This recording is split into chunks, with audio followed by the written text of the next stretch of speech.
How's it going, everybody? Welcome into the Skyline Sports Podcast. I'm your host, Jack Hartman, joined, as always, by my good friend, my co-host from the West Coast, Nick Normand. Nick, how you doing today, man? Doing well on this lovely Wednesday, Jack. Super stoked to be back with you. Lovely little California Wednesday, a frigid 65, 70 degrees. Very lovely out here. Just enjoying a super nice day. Had lunch with my brother at a new place and just just doing really well, man. In the holiday season, went caroling this last weekend. Feels like it's Christmas time. How are you doing? Solid. Yeah, no, doing well. Yeah, it's we had some freezing cold days earlier this week.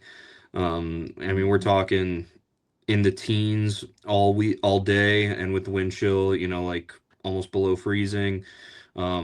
You've probably never experienced this as a kid, but my wife, who's an elementary school teacher, she had a 2 hour delay because of temperature uh, earlier this week because it was so cold that they're like, we can't get the buses running that cold, and we can't let kids walk to school in temperatures that cold. So crazy, the Wow. craziness that comes in the north, right? But yeah, no, doing well. It's a little bit warmer today, and despite all of that cold, it's going to be like 50 degrees on Christmas, which sucks.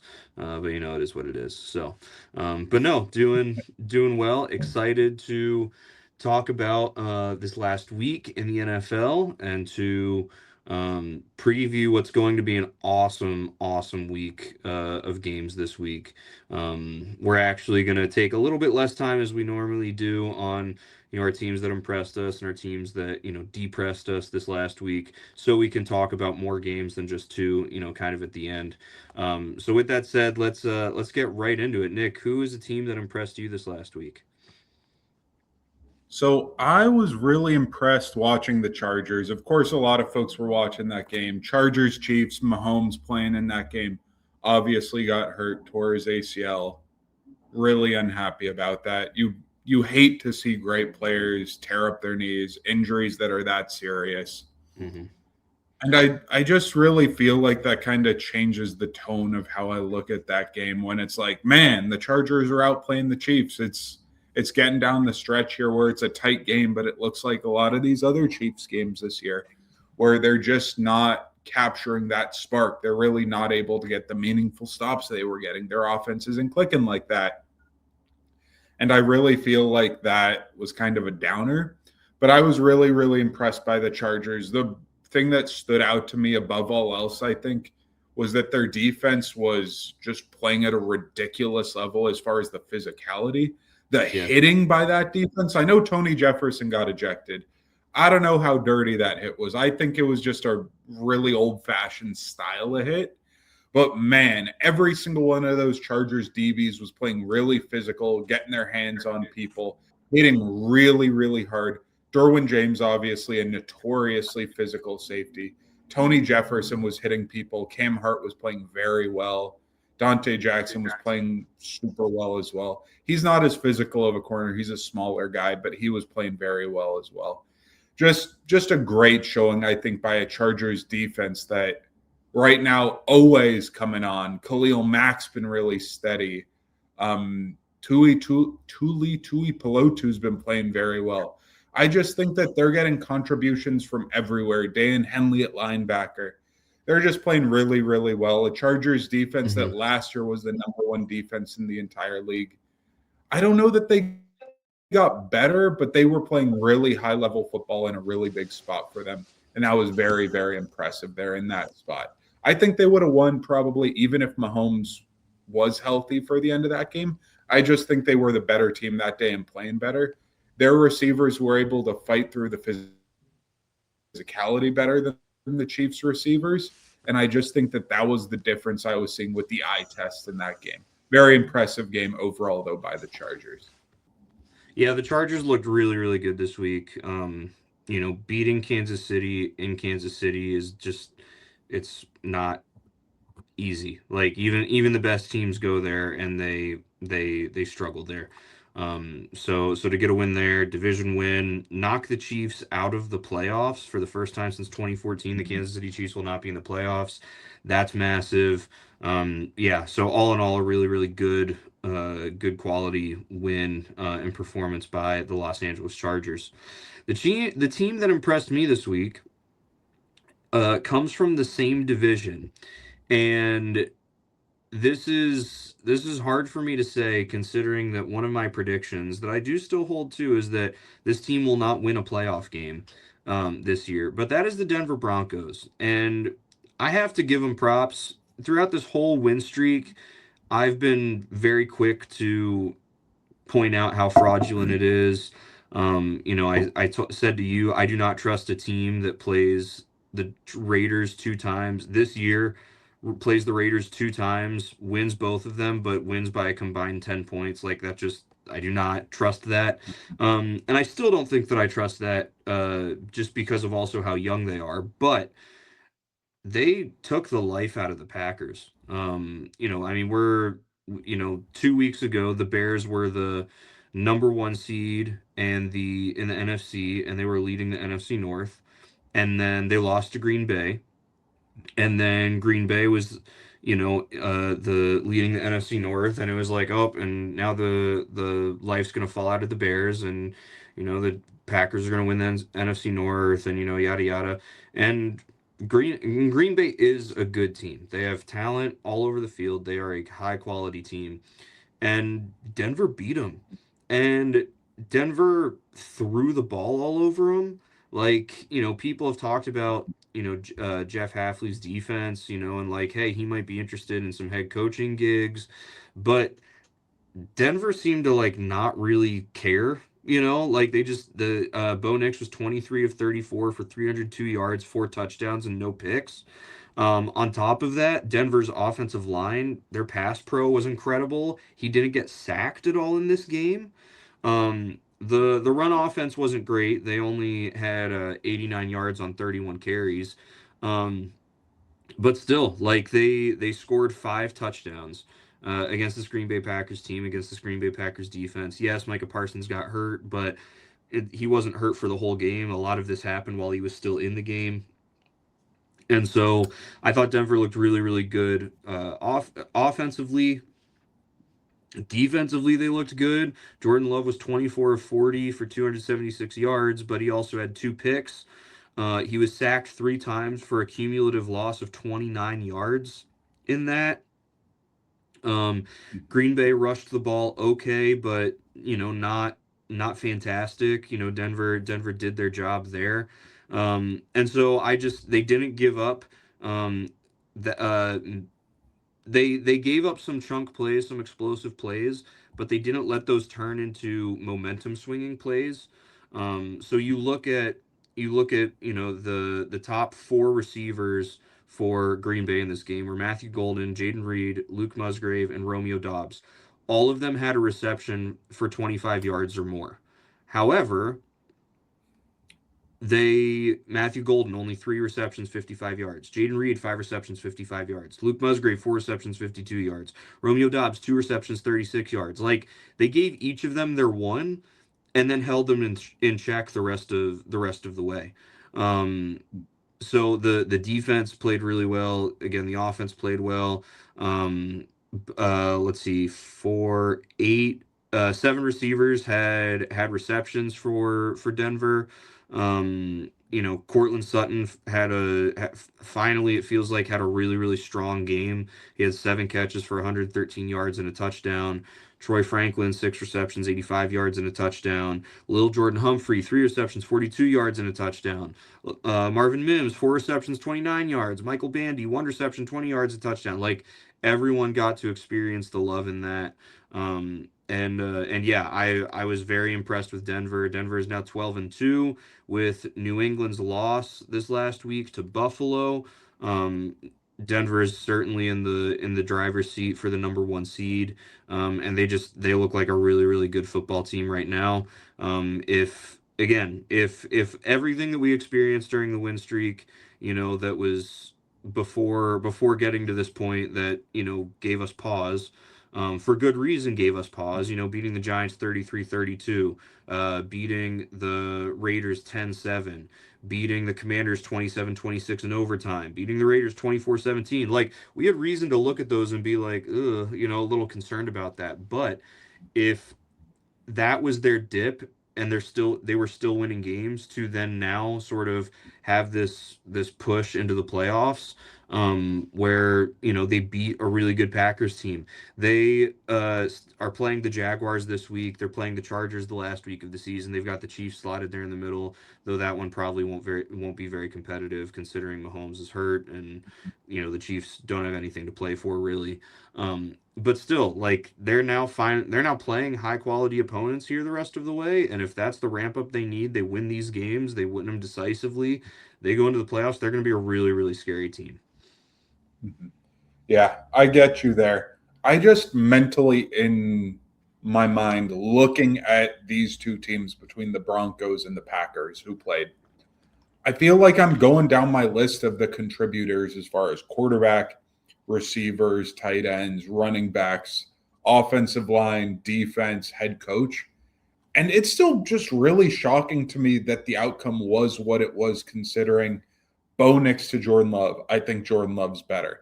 But Jordan Love threw 2 interceptions. But do you give that over to the Broncos defense because the Broncos defense is so good? But I think you and I give the Packers defense a lot of respect, that we think their defense is really good. But they weren't able to force those turnovers on Bo Nix. Looking at the receivers, even though Green Bay doesn't have that dominant number one receiver, I like their receiver core more than I do Denver's. If Tucker Kraft was healthy, I'd really like them more. I really like the duo of tight ends. I really like the volume of receivers if they're all healthy for Green Bay. Mm-hmm. The running back room, I like the Packers running backs more than I do the Broncos. The Definitely. defenses, I think, are somewhat close. I think both of the play callers for both of these teams are really good. And so it just kind of surprises me when all the ingredients that go into the stew are making a better stew than I thought it would. And this Broncos offense, I think, even though I don't love the ingredients, I like Cortland Sutton. I like the complementary receivers. I'm okay with Bo Nix. But they put together a really great game against a really good Packers team that was really impressive. For sure. Got to give them a lot of credit, like you're saying, because I think they overachieved in that spot, and they're on track to be the number 1 seed right now. Really impressed by them. Definitely. All right, Nick, who's a team that you were unimpressed with this last week? That would be a very, very sad boy, a very, very sad boy in Joe Burrow. Joe Burrow's Bengals getting absolutely smoked by the Ravens. They obviously let up a massive pick six that I don't know if you saw the handoff between Kyle Van Noy to Alohi Gilman, but that was a massive return that helped swing the game. But just Cincinnati's offense looking lifeless. Joe Burrow in the interviews in this last week talking about his football mortality and really not having fun playing the game. And Joe Burrow, I think, is somebody that you and I would consider a gamer. He's somebody who's a baller, who loves football, who's a natural, who it's not like he's super famous, super rich dude who you see in all sorts of commercials, who's busy with other stuff. That dude's a football player who's down with his football buddies with T. Higgins and Jamar Chase. Like, that's his squad. That's who he is. And to be in the spot like Cincinnati is, where they didn't clear off the seats for any of their fans in Cincinnati with all the snow there, unprofessional as an organization, not able to put together an offensive line to protect your quarterback. They did this historically with Carson Palmer when he was in Cincinnati, not being able to put support around him, just being an incompetent organization overall. I think that they were obviously in a bad spot with those comments that Burrow made. But I think Joe Burrow's a consummate professional. I think he's a pro. He was the number 1 pick in the draft for a reason, and he's achieved like a number 1 overall pick should. And to come out like that against a Lamar Jackson who wasn't even great, not 100% healthy, has been underachieving this year. And the Bengals defense, even though they didn't let up a lot of plays, per play they were getting gashed. Lamar completed 8 passes out of 12, so that's only 66% as far as the completion. But on 8 passes completed, 150 yards and 2 touchdowns. He did also have a ball intercepted as well. But Derrick Henry, 11 carries, 100 yards. Keaton Mitchell, 8 carries, 66 yards. Lamar, 2 carries, 26 yards.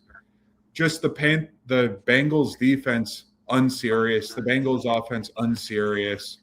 Just after they beat Baltimore 2 weeks ago, I believe, the week of Thanksgiving, on Thanksgiving, they beat Baltimore soundly, played a great game. And to be in this spot, it was just a really sad performance, and not like they were getting dominated in every single phase, but it was just sad, just a really sad spot for them. Yeah, I mean, it's I feel like more than ever, I just have utmost respect and appreciation for Joe Burrow and for what he did in the 2021-2022 season. Because we look at this Bengals team, we look at the team that year that made it to the Super Bowl. The next year they were in the AFC Championship game. I haven't seen the places where the Bengals have gone and improved in spots from those teams. If anything, they've just regressed, if not stayed the same. And so the fact that he was able to have that much success with that team is insane. I saw on watching Get Up earlier this week, or it was last week after he had talked about, made his comments in like 13 less games than Andrew Luck played, career games than Andrew Luck played. He's been sacked like 20 some more times. Like we talk about, Andrew Luck, a guy who retired early because he lost the love of football. He was just so beat up and bruised. He was constantly getting hurt and everything like that. Like he's got nothing on what Joe Burrow has experienced in his career in that way. Now, granted, Luck was also a more physical runner and stuff like that, so he was taking hits that way as well. But still, like people want to talk about Joe Burrow's injury prone because like he had the knee injury and then he had the hand injury like the thumb and stuff like that, and hamstring, ankle, turf toe, like all of these things. It's like what do you expect?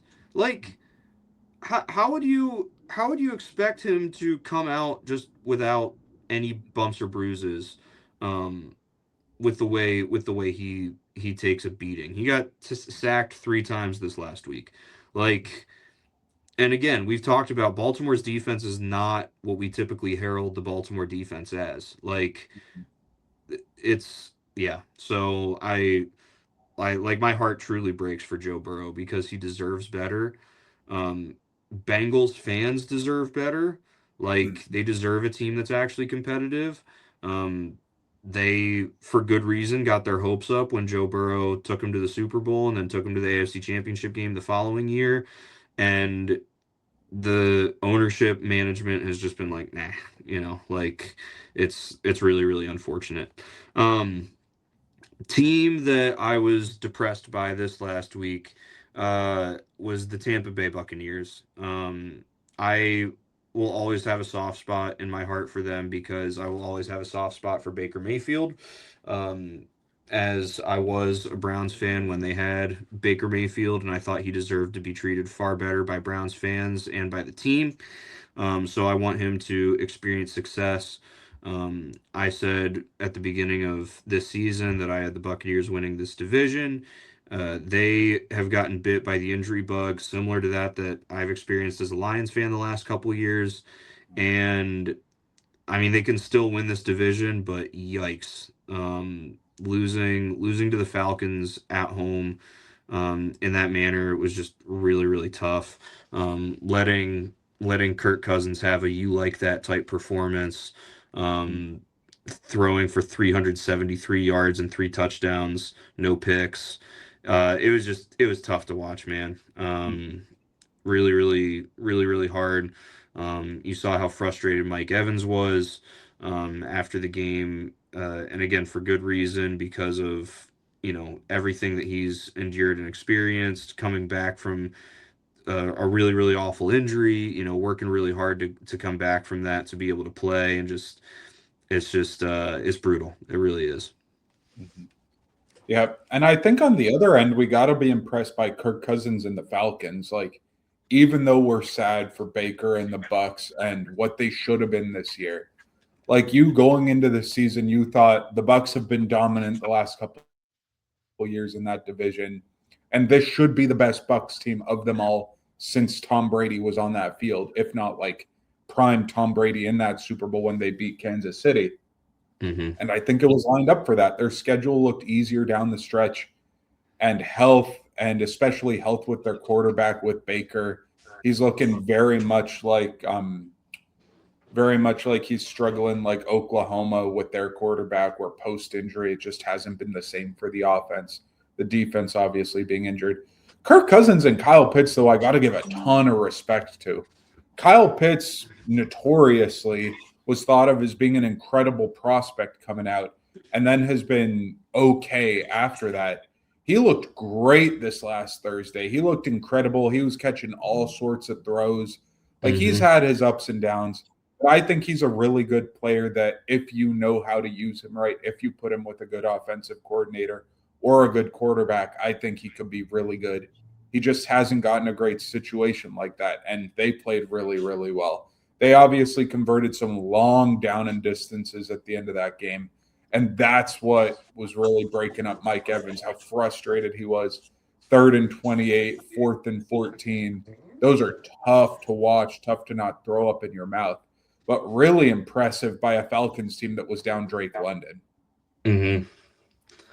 The one more thing I will say about Tampa Bay is that I beg of them for the next 3 games, every single play, throw a wide receiver screen to Mike Evans, because if he gets 243 yards per game for the next 3 games, he will still maintain his 1,000 yard uh, Mm-hmm. streak. It won't happen, and it's really sad that that's going to go as well in Mm-hmm. all of this. So, all right, Nick, we've got some awesome games this week. Like I was going through thinking about which is the game that I'm going to pick to be most excited about. And I just said, screw it. Like, I'm going to suggest that we just talk about a bunch of them because there's so many good ones, or maybe not necessarily good ones, but ones that have significant impact. Um, excuse me, have significant impact on the playoffs and stuff like that. Um, And so let's just sort of go through these one by one, and see what we sort of think about them. So let's just start with probably the most important game in the NFL season for the NFC playoff picture, and that is the Rams going to Seattle this Sunday afternoon. Or actually, is that the Sunday afternoon It's game? in Seattle. In Seattle Yeah, Thursday night. Thursday night. Okay, right. Thursday night game. So tomorrow night, um, we've been used to these god awful Thursday night games on Amazon Prime. We're about to get an absolute banger this week to start off the week. Nick, what are you sort of looking for? What are you expecting of this game? I'm looking at, I think Devonte Adams, he's obviously got a lot of press this year. The Devonte Adams end zone play that I think's got a lot of notoriety, where just fade ball or inside just a slant. Devonte Adams has been so good this year, converting so many touchdowns. Him and Stafford have been on the same page. With him being out, I was at that first game, Seattle versus the Rams, and he did it again. Devonte Adams again beating Seattle's players in coverage on plays like that. I'm really curious if this Rams offense has to adjust. I think this game for the Rams is going to be the game that they struggle with the most, at least with their offense, since they played Seattle the first time. Where I think these last couple of weeks where they're playing Detroit's defense, and Detroit's defense has overachieved this year, I think. They played very physically, but I don't think Detroit's an incredibly talented defense. I think they're a good defense, but they're not whole right now. They're not a top 5 defense. And I think the Right. Seattle defense is. I'm really curious the adjustments the Rams make there.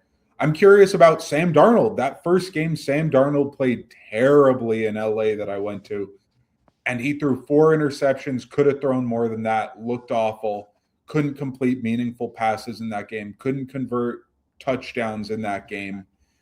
I'm just really curious, did the Rams unlock what seeing Ghost Sam Darnold is and they can do that to him every time? Or was that just more of a one-off? Because last year, obviously, Darnold struggled against the Rams in the playoffs. Darnold, I think, is a big story. The Rams' hot streak, their offense has been humming. Devontae Adams being out. This game being in Seattle, I think, is a big part of the story where the home field advantage that Seattle has is real. It's a game that's outside. It's a game that the crowd noise is going to be legit. It's a game where the Rams fans, I don't normally think of Rams fans as a crew that travels very well. I just think that this is going to be a hostile environment that instead of the Rams offense cruising like the last time and coasting in the second half of that game, this Rams offense is going to be under pressure in the second half to be able to achieve rather than just having to coast. And what does that look like in this game? Yeah, I've got Seattle winning this game. I have them winning the division. That was my prediction last week. You mentioned the first meeting between these two. It was in LA. Darnold threw 4 picks. It was really, really bad. You'd think that meant the Rams won by 4 touchdowns. They only won 21-19. They only won 21-19 despite Darnold having a performance like that. And the thing that has been said before and will be said again is that home field advantage in general is about a 3-point swing, right? And so in the first meeting between them, it was in LA. LA won by 2 points. They won 21-19. That leads me to believe if the exact same thing happens, then Seattle wins this game, 21-19 instead. That said, you mentioned Rams offense is humming. Devontae Adams is questionable for the game on Thursday night with the hamstring injury. I would imagine he will play and he will be significantly hampered by that injury. And I think that if this game was happening Sunday night, he would have the full week to get rested up. But he's not going to have a full week. But also, I think that the game is too important, and he knows that. And he's always been a competitor, no matter what. Like even when he was at the Raiders and his head was getting taken off every play, he still went out and played every play. He didn't throw a hissy fit, mid game or anything like that. So I think he's a gamer, and I think he's going to play. But I don't think he'll be able to have the same impact. I really, really like Seattle's defense. Like I really do. I think they've been incredibly underrated this year. I think Seattle wins this game. I think it propels them in a way that then they are control their own destiny for the division, which is important for them to have as well. And I like Seattle in this one. So I think it's going to be a great game. Again, an awesome game to kick off the week here of this week 16. I really like that shout, Jack. Seattle, I think, is a really talented team. I'm just worried. We just saw Seattle play against the Colts on Sunday, and I watched that game very closely because the Phillip Rivers component that I'm sure a lot of folks were watching for, where 44-year-old Phillip Rivers coming off the couch, his high school team watching, saying, oh, no, we didn't watch Coach play back in the day. We are watching Coach play now in the NFL at age 44. And Seattle's defense played well, but I think the Colts defense, what they did to Seattle was kind of understated in a way because Darnold put up good stats. A lot of that was late in the game playing against softer zones, but Seattle only converted 6 field goals into 18 points. That was all of their points the entire game. 18 points, 6 field goals. They weren't able to convert to a single touchdown the entire game.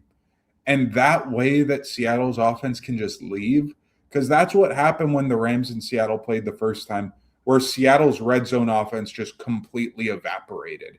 And Sam Darnold and his ability to just go from, oh, yeah, we can score at will, these long bombs to Smith and Jigba, this run game that can be really physical, to they can't get in the end zone, is really, really scary to me when you aren't reliable as far as against good teams getting in the end zone.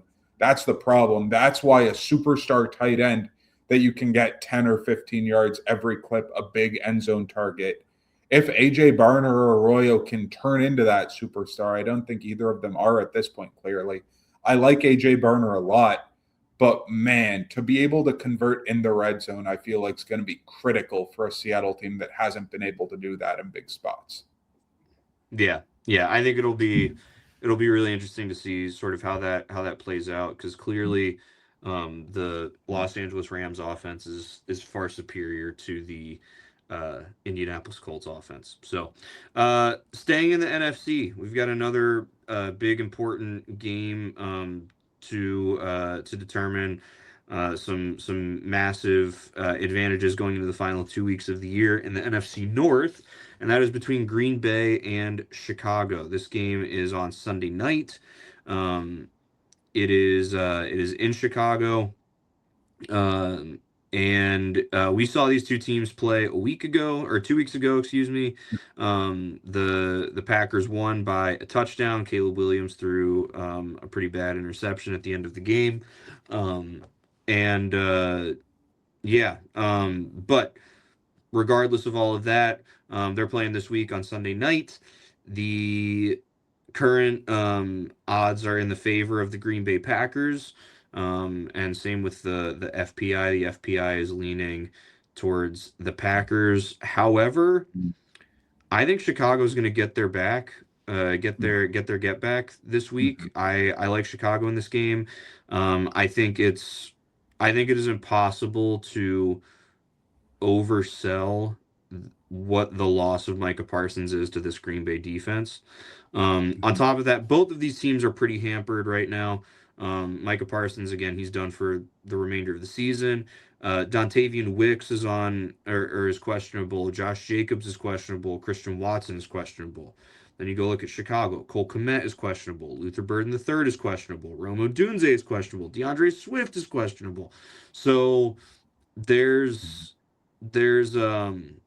yeah, there's a lot of guys that are either not playing because they're hurt or they're going to be playing through something. But that said, as much as I don't like it because I'm a Lions fan, I do think that this Chicago team is kind of legit. They're legit enough to win the division. I don't know what they would do in the playoffs, but I think they're going to win this week. I like them more than Green Bay right now, because of some of those injuries combined with just the huge drop in momentum that they experienced, not just with the loss last week, but with the losses too. Oh, excuse me, with the loss of Micah Parsons on that defense. Mm-hmm. Yeah, I hear you there. I think the Micah Parsons loss is huge. I'm really looking at this as there's one particular mismatch that I'd be really worried about. Obviously, Jordan Love, anybody who's watched him play meaningful games, he has the propensity to turn the ball over in particular spots where he's the type of dude who lean back, strong arm, float the ball up, thrown off his back foot. In the strong winds at Soldier Field in Chicago, will his ball be able to cut through the wind? Will he be able to do those off the back foot kind of throws against a Chicago defense that they've been very, very good with their ball skills?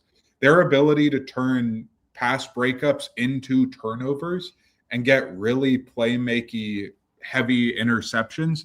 They're just really, really good at those sorts of plays. And I think Jordan Love, who had a tough game this last week, who obviously his running backs aren't 100% healthy for the Packers, I think that that's something that I'd be really worried about. That if Chicago's able to get pressure on Jordan Love, that in Chicago, in the wind, against this defense that play makes really well getting pass breakups into interceptions, are those turnovers going to bite them in the butt against a Chicago team where Caleb Williams doesn't turn the ball over very much, and he has a very strong arm that can cut through the wind in a windy city Chicago environment? Yeah, I think that'll be an important thing to pay attention to. Chicago's Mhm. defense looked really, really great last week. Again, of course, they're playing against the Cleveland Browns, so what much does that say? But at the same time, their offense looked good last week, and the one thing that we can say about the Browns is the Browns have a really, really good defense. So I think Chicago is peaking at the right time. And shout out to the Chicago Bears for the first time in their team's history. They have a 3,000-yard passer in Caleb Williams this year. Um, isn't that right, or is it 4,000 yards? They've never had a four I thousand think yard it's passer. 4,000. I Hold think on, it's let me look. 4,000. Let me look that up. Caleb Williams, I Chicago think whether Bears. or not he's at 4,000 yards or 3,000 yards, I think we can both say that this is the best quarterback play that Chicago has had. And at minimum 50 years, I think that Caleb Williams is a better player than Jay Cutler. I do not think that is a hot take. I am more than happy saying that. I give a lot of respect to McMahon and the 85 season and that team. That was great. But Caleb Williams, he is the heir apparent to a Chicago team that has not had great quarterback play since Sid Luckman. I Yeah, believe it's 4,000 it yards, is. It's four and thousand yards. he It's is four at thousand what? yards. He's What's at he at right 3150. He's at now? 3150. 30,000 So something? it's so 30. it's He's got possible, a but it'll shot be still. It's, yeah. yeah, So anyway, yeah. all right. Let's move. Let's stay in the NFC for one more game. We've got one more interdivision game between the top two teams in that division. It's crazy. We've got that in three different divisions in the NFC, and that is between the Carolina Panthers and the Tampa Bay Buccaneers. Both of those teams are sitting at 7-7. They played twice in the last 3 weeks, and the division is wide open for both of those teams. I think whoever wins this week probably wins it. No, let me take that back. If Tampa Bay wins this week, then Tampa Bay will win the division because Carolina still has to play Seattle in between those two games. I forget who Tampa Bay is playing, but it's nowhere near the level of caliber of playing Dolphins. Seattle. Dolphins, Right. So they're playing Miami. who are So I dead think and if starting Quinn Ewers officially. The report just yes, came out today. And Quinn Ewers is yes, not great. He is not. no, no. So I think if Tampa Bay wins this week, they will likely win the division. If Carolina wins this week, I think they'll probably have to beat Tampa Bay then again, final week of the season. But still, this is a game that has some playoff impact. Um, I do like Tampa Bay in this game. I like the experience that they have. They've got more experience just on that roster, more experience in high leverage situations than Carolina does. Though it's really nice to see the turnaround the Panthers have had this year, to see Bryce Young be successful. Hopefully they don't make a mistake like the Dolphins and pay him lots of money um, too early. But we'll talk more about that in the offseason. But yeah, I like Tampa Bay in this game. Mhm. I like this game for what it means for both of these teams. I think it was awesome for the schedule makers that we get two Tampa Bay Carolina games late in the season here, where they have games sandwiched between the two matchups. But two late season games. This is, I feel like, what the schedule makers always want to do with like Ravens Steelers. Ravens and Steelers play last week of the season too.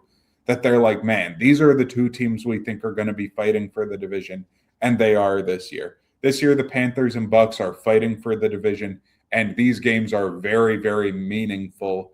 It might feel like the first game of the bout isn't as meaningful as the second, but it feels like both of these games swing the momentum as far as this divisional matchup. I like both of these teams a lot. I think they're built quite differently. The run game for Carolina, I think, so critical. Hubbard and Rico Dowdle have been running really, really well. Dowdle had a super strong stretch where 150, 200-yard rushing game. His element of physicality behind that offensive line, I think, works really well against Tampa Bay. Mm-hmm.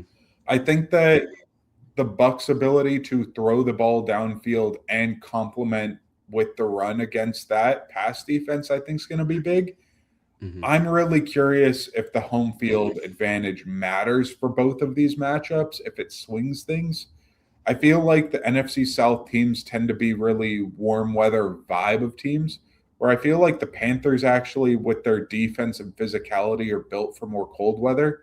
But this Tampa Bay team who wants to throw the ball downfield, having both of these games in the South, in Carolina, in Tampa Bay, I'm curious if that helps shape these matchups. My prediction for later in the show has to do with this matchup, so I will Oh, leave interesting. it be for now and save that for later. Yeah. Okay. All right. Well, let's transition to the AFC. There are two big AFC against AFC games that I want to talk about real quick. We'll do the lesser of the two first, and that is Baltimore, New England. Baltimore is still competing in for the AFC North. They are a game behind Pittsburgh, but they do play them one more time.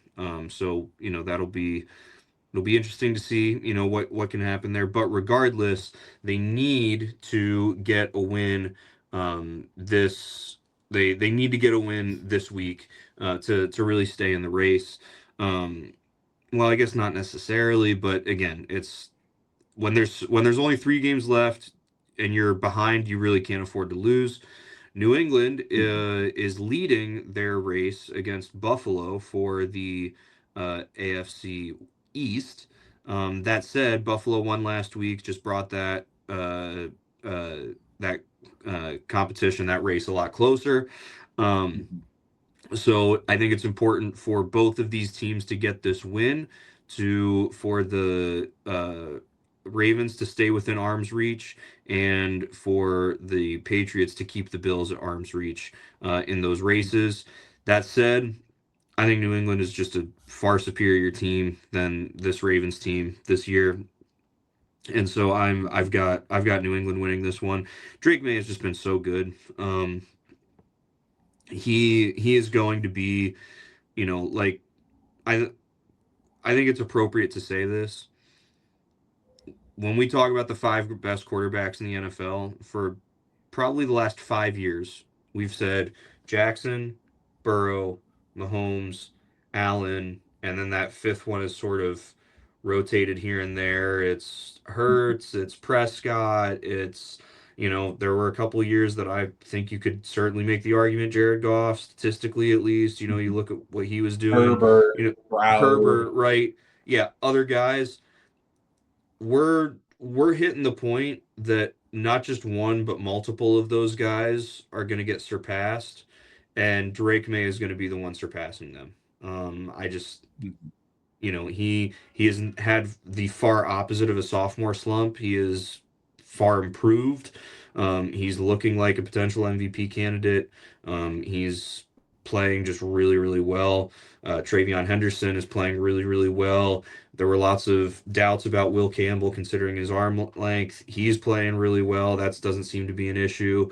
And they got Stephon Diggs for Drake May, but I'd be really, really scared to see what the Patriots look like next year if they're able to, draft a wide receiver in the first round and add a lot of depth to his arsenal.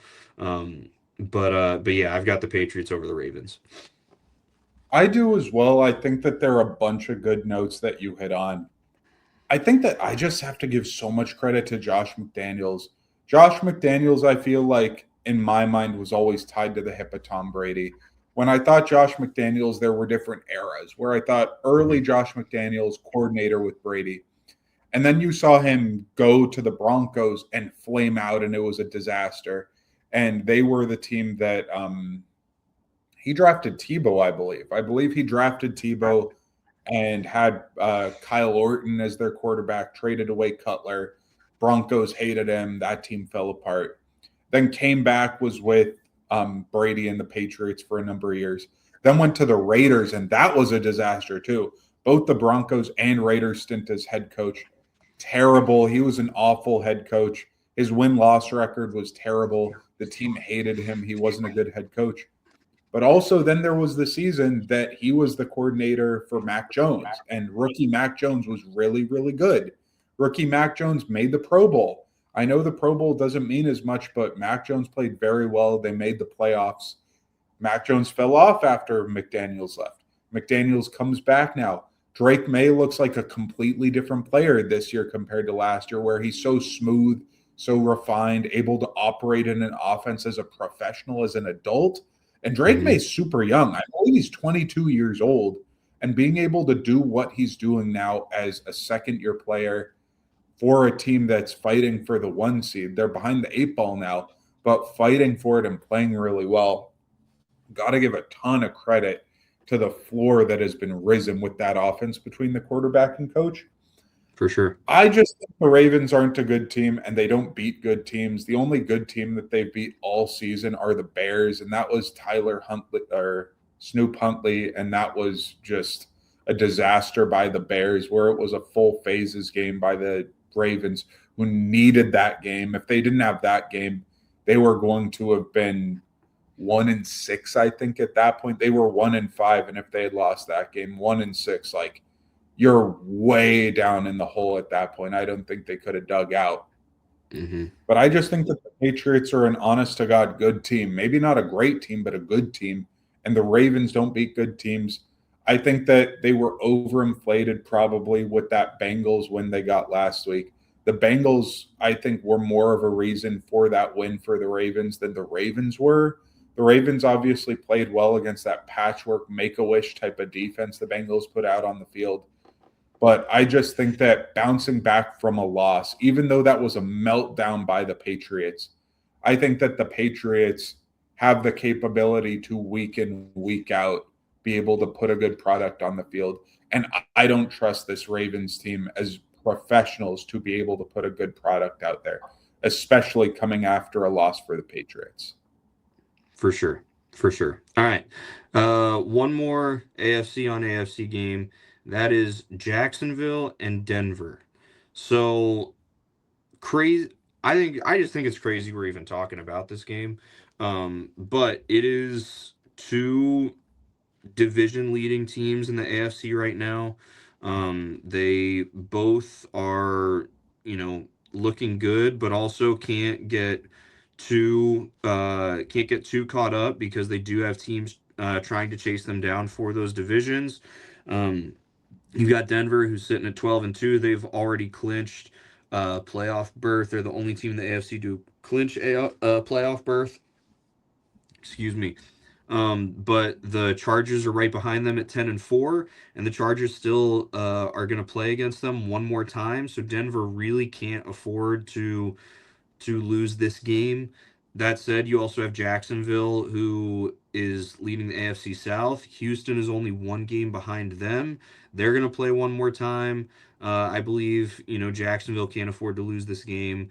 It's a really, really interesting game that, on one hand, you could look at it as, oh, like, Jacksonville is still trying to be in the race for the number one seed that Denver has right now, and a win here could help propel them up that direction. You could also look at it as both of these teams are teams that could end up not winning their division. And a loss this week would be sort of the start of the dominoes to fall in that way. Because if Denver loses, if Denver loses, they will then be 12-3, and if the Chargers go into their last game of the season where they play each other, the Chargers go in only one game behind them. A Chargers win wins the division for them because the Chargers are 5-0 in the division.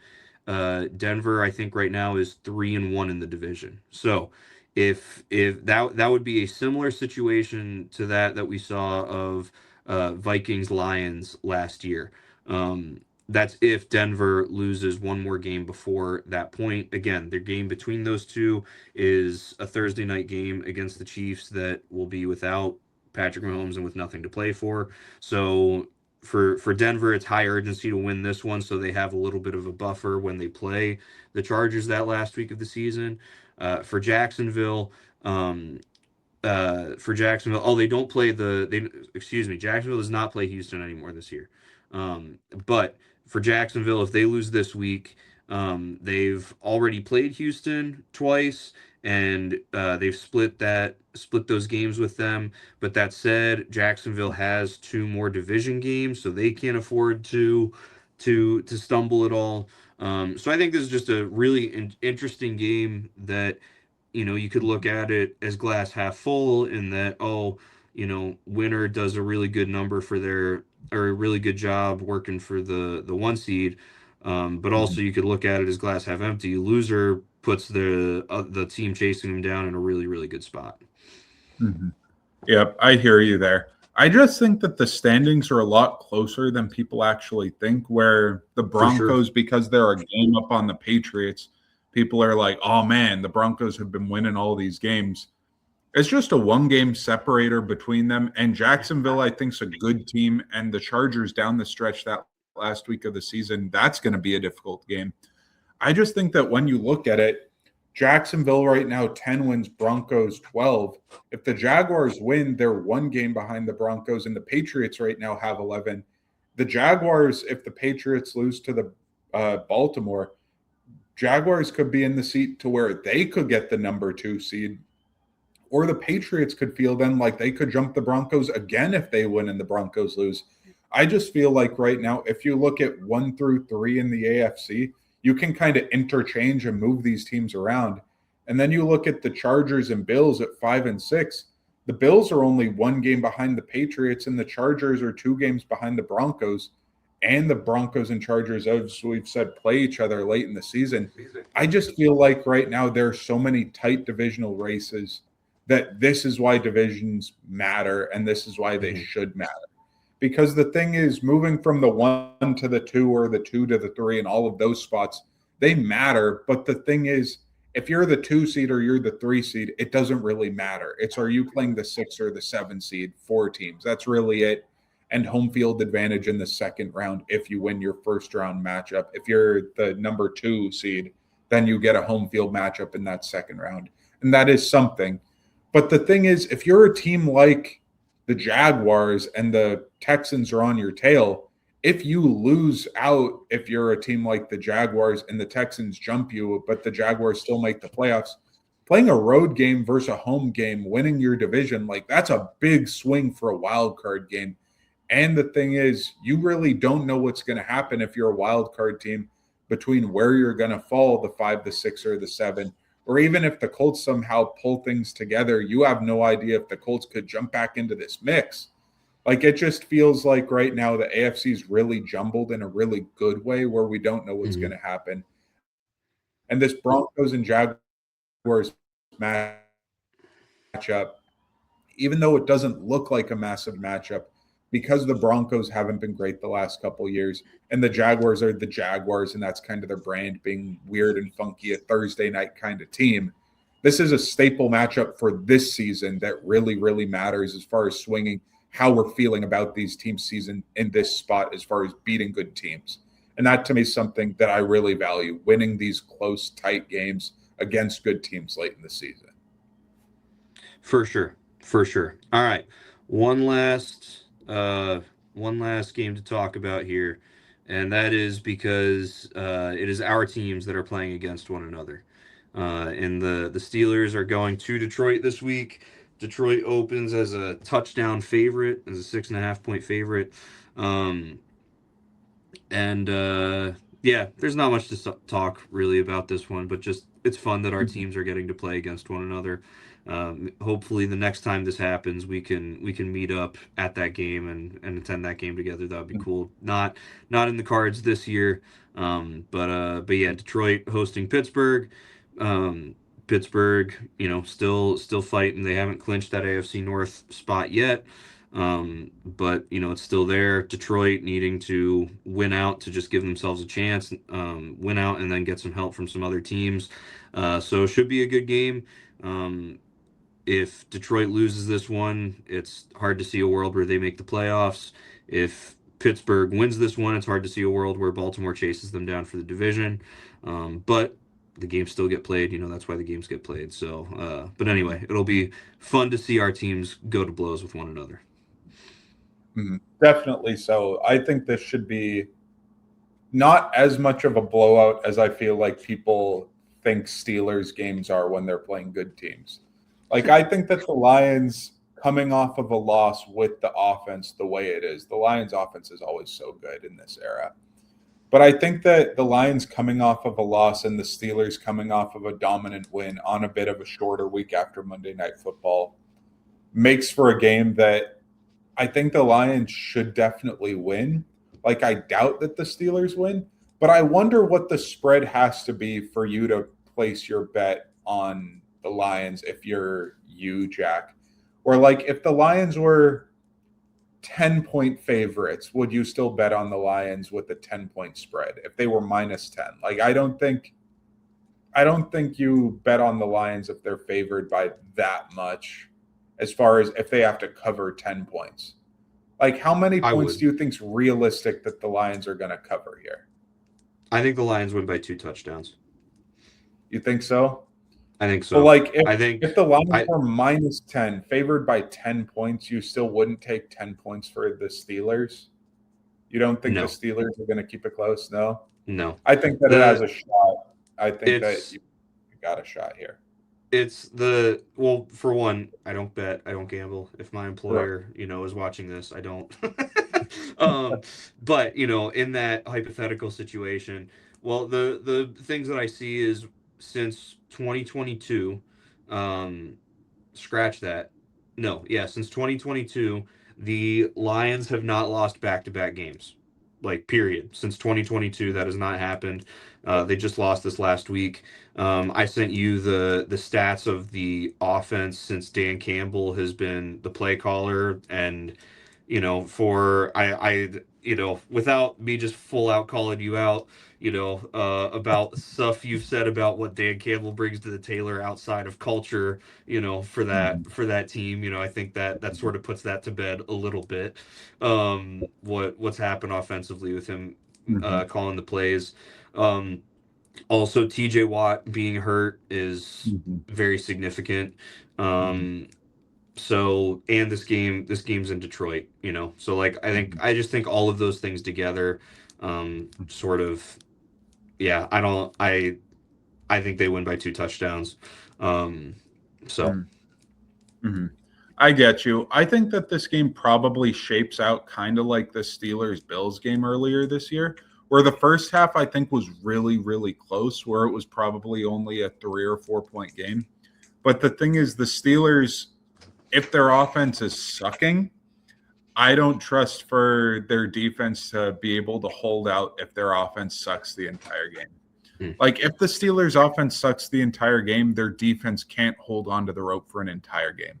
They can hold on for a half to like 3 quarters, but if the offense can't score against Detroit, I think the Steelers are just screwed. And it's not like the Steelers can win a game like 10-6 or anything like that. Like, nothing crazy, crazy low. The Steelers just can't win a game where their offense is only scoring a little bit. They got to at least reach like 20 minimum.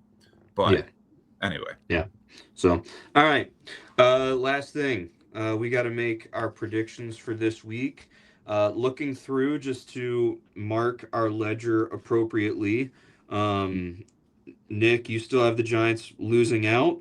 They play the Raiders this week. If they lose that one, then I think you're going to be in the clear with that one. The Detroit Lions will win the NFC North. There's a lot of help that needs to go into that, but it's not mathematically impossible yet. And you've got Packers versus Rams in the NFC Championship, and the winner wins the Super Bowl. Though there is a little concern, you said, for that one now with Micah Parsons being out for the year. I have that the Super Bowl will feature a wild card team. I had that Kansas City will not make the playoffs. I made that prediction back on November 21st. That was before they played the Colts, and that one came to pass, so I will mark that blue for me there. The Arizona wins 3+ more games. They haven't won a game since I said that, which means they need to win out, which is a tall task. Denver won't win a playoff game. Seattle Seahawks will win the NFC West. Nick, what is your prediction for this week? It is 12/17/25, and it is 5:14 p.m. What do you have?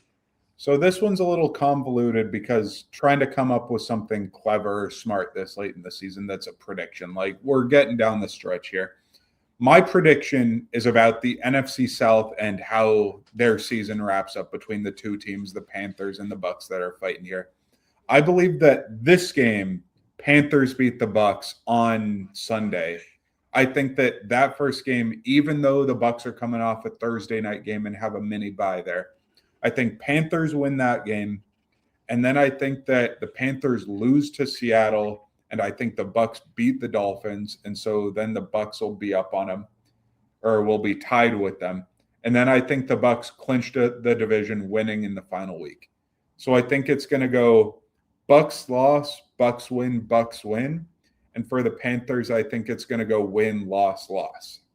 All right, so we have the Panthers beating the Bucks week 16. Panthers lose to Seattle week 17. Bucks beat Dolphins week 17, and then the Bucks beat the Panthers week 18. And Yes, so Tampa sir. Bay wins the division at, that would put them at what, 9-8? Mm-hmm. Yes, sir. All right. All right. Well, my prediction is a bold one. I think so, at least. It is 12/17/25 at 5:17 p.m. And my prediction is that the Buffalo Bills will make the Super Bowl this year. And if they don't, then they never will with Josh Allen as their quarterback. Okay. I look at it and I don't this is the best opportunity that he has had in terms of what else is out there. I think he has had better teams in the past, of course, but he will not have to face Mahomes. He will not have to face Jackson, likely. He will not have to face Burrow. He will be playing against very inexperienced teams and very inexperienced quarterbacks in Denver and New England. Pittsburgh will not win a playoff game. Well, hey, you believe that too, because I mentioned it a couple weeks ago. Pittsburgh won't win a playoff game. You have Houston, who has very good defense, but they haven't seemed to be able to get over the hump of a wild card weekend win. On top of that, the Chargers always seem to have some sort of failure in the playoffs, and they're really, really hurt. I just think the path is the easiest it has been and the easiest it will ever be for him. And I think if it doesn't happen this year, then I don't know that it ever will for him in Buffalo. Now, I don't want that to come across as me implying that he will not play the rest of his career at Buffalo, but I'm just saying I don't think he'll make a Super Bowl in Buffalo if it's not this year.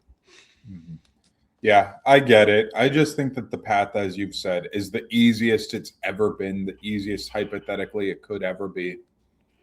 I think that it just harkens back to a conversation back in 2021. If you remember, that Super Bowl obviously was Cincinnati and the Rams. That Rams team added OBJ mid-late season, added Von Miller at the end of the trade deadline, and OBJ played really well in the stead of Robert Woods, who tore his ACL. And Von Miller played incredibly well down the stretch there before the Bills got him. And he tore his ACL and was never the same after that, was Von Miller. I just view what this season could have been for the Bills as the kind of year that the Rams had back then of you go for it. At the trade deadline, why is it that the Bills didn't go, we should trade for a Myles Garrett or whoever, a big name player? Micah Parsons before this season, if the Bills had traded 2 first-round picks and Matt Milano, I think the Bills would be probably Super Bowl favorite from the AFC right now. I think that this was one of those seasons that the way it shook up but at the point where we're at right now, I think it's clear that the teams that are like Lamar Jackson and the Ravens, or the Bills and Josh Allen, or a team where they see the Chiefs are downtrodden, that you got to be loading up. You got to be holstering every single weapon, get everything you got to give it your best shot this year. Because we didn't know Mahomes was going to get injured, next year I think is obviously in doubt with what the Chiefs look like. They're going to have to reset. But this year is the first year and a half decade that it feels like other teams in the AFC really have a window. And it's going to be really hard to win the next couple of years when you have a Drake May coming into his own at an MVP type level, even more than he already is. He's already an MVP type player if Matthew Stafford wasn't having an MVP type year this year, it might be Drake May. But CJ Stroud's going to be better. Trevor Lawrence, it feels like, is finally ascending this year. It feels like the AFC is still on the uptick in some ways, but you got to catch it now. You got to catch Bo Nix and the Broncos, this version of them, because what if Bo Nix is like good? What if Bo Nix gets good? Then what do you do with this Broncos team? If Bo Nix was incredible this year, I think the rest of the AFC would get screwed, but he's not. And so other people got a shot. But as you've said, Buffalo, I think, has to take the opportunity this year. Throw everything they have at the wall, bring out all the trick plays. Josh Allen should be scrambling and making stuff happen as much as he can. Don't try and hold anything back. Give it your best shot this year because the window is open here. The window is. Yep. All right. Well, it has been a little over an hour. Enjoy all of these games this week. They're going to be awesome. Yeah, it's going to be a good time. Unfortunately, the NFL sucks and is scheduling games on Saturday far earlier than they used to. I would not blame you if you chose to watch college football playoff instead of some of the games that are on Saturday this week, but hey, it is what it is. But yeah, enjoy the games. Thanks so much for your support, and we will talk to you next week. Have a good one, everybody. Happy holidays.